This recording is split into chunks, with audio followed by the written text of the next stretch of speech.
Okay, so a while ago, I've been asked to answer some UX related questions for a LinkedIn platform, and we thought it would be fun to share it with you guys. Hope you enjoy it.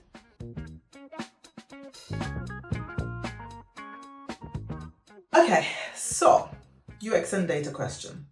I think that data is of course incredibly valuable in UX, but I do think it has to serve empathy and it should not replace empathy. For me, real data comes from humans, people, and that's when I think the data becomes really impactful. When you're researching your users, understanding them, and really thinking about their problems, you're thinking about their day-to-days and their habits, and you're confirming your assumptions by talking or testing with them, that is super important in maintaining empathy and delivering human-centered design solutions. At Seedable, we start by turning people, interactions, feedback, conversations into data first.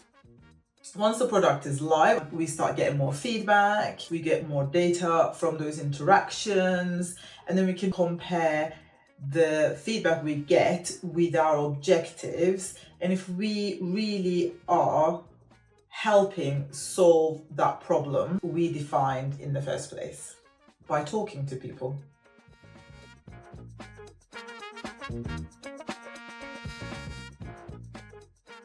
Very simple one. Good UX solves a problem. Great UX does that and leaves people feeling seen, empowered, even a little delighted.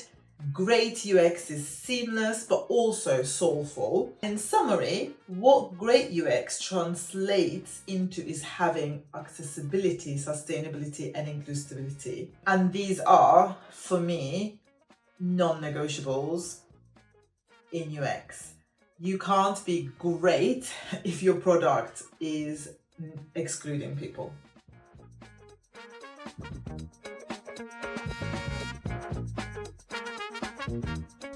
Designing for delight.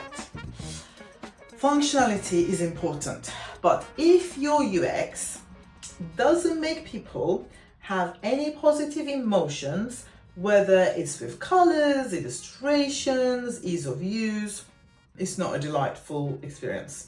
You can only build loyalty, trust, and love for a product with emotion. And what I mean by that is the tech needs to feel human. We need those moments of magic.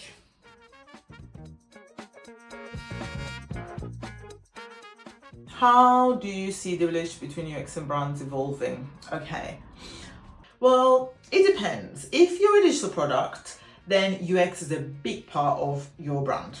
Brand is never ever about just your logo and colors. Branding is also about the service you provide, how you speak to your clients or customers, your imagery, your tone of voice, all of which translates into your UX, whether it's on your website, on your digital products, or it's part of your journey into selling tickets for an event or selling your products. I think a real evolution will be to see how these things are not separate and how UX is involved in any interaction that your customers are experiencing.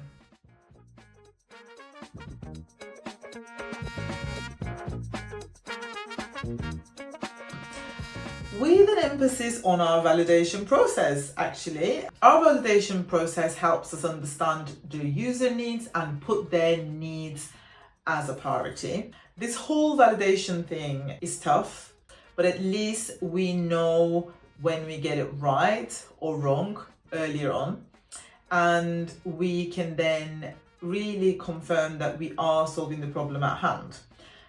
We will then add touches that will make people want to use the product again or regularly. So we work on giving them a reason to keep coming back once we are confident that we're solving a problem. In short, we want people to use our products because our products bring value to their life, not because they're engineered to be habit forming.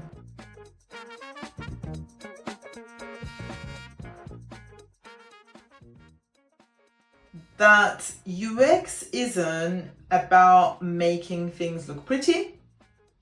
The other one would be is that it's not a really quick thing or thing that can be overseen. UX is deeply strategic. It's about understanding people's needs, mapping journeys, anticipating friction, and designing systems that work, and not just interfaces that pleases. It's about testing. It's about being able to analyze data and translate that into design interactions. It is being able to think with developers and stakeholders. It is invisible when it's done well, which is probably why people underestimate how much thinking that goes into it. Is the shift from user experience to product experience meaningful? Okay. No, not at all.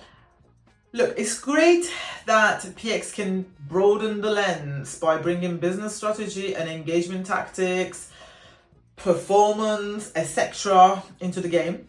But without users, there is no products. As long as you need people to use your products to exist, you need your users. And as long as you need users, you have to care about them and put them first, which I believe is exactly what UX does. UX brings the human part, and it will never want to lose that. Product experience is important. We just have to accept a big part of that is UX. And let's not try and erase UX. Is AI a threat or a tool or something else entirely? It's a tool, a powerful tool. AI can speed up research, generate patterns, even help ideate, but it cannot replicate human insight, intuition, empathy, or creativity. No way. Designers, agencies who knows how to leverage AI will get ahead of the game. There's no point resisting it, unfortunately. It is a tool to support our work. This is just so distracting. It's a tool to support our work, to speed us up, which helps us reduce cost and resources. So we're seeing how it helps people prototype quicker or even make apps from scratch, but we're not worried about that part, because eventually the solely AI made experiences will break or need maintenance, and the creative problem solving by gathering our human experiences. At Seedable, we are experimenting very responsibly. We are aware of the cost of AI in the environment. However, we know also that it is impossible to avoid it at this moment in time. So it's really about figuring out how it can work in a way it aligns with our values at the moment. What's your approach to giving feedback that challenges designers without stifling them? I try to frame feedback as curiosity and not criticism. So I ask questions first, trying to understand the thinking behind the visuals or the solutions, and then challenge people into coming up with their solutions. So feedback is mostly for me and my designers to actually challenge each other, because be sure they will challenge me and my feedback. So we will work out the best next approach together. It is a big part of our culture. I really try to see as a tool to improve and not rejection. So that's very important. I believe this is the only way to grow as a designer. And pretty much the first thing we should all learn as designers, how to receive feedback well without getting emotional. It's a tough one, but by now as a designer, you should have gotten used to getting feedback left, right, and center. If you do have any questions, please do let us know, and I'll try and answer it.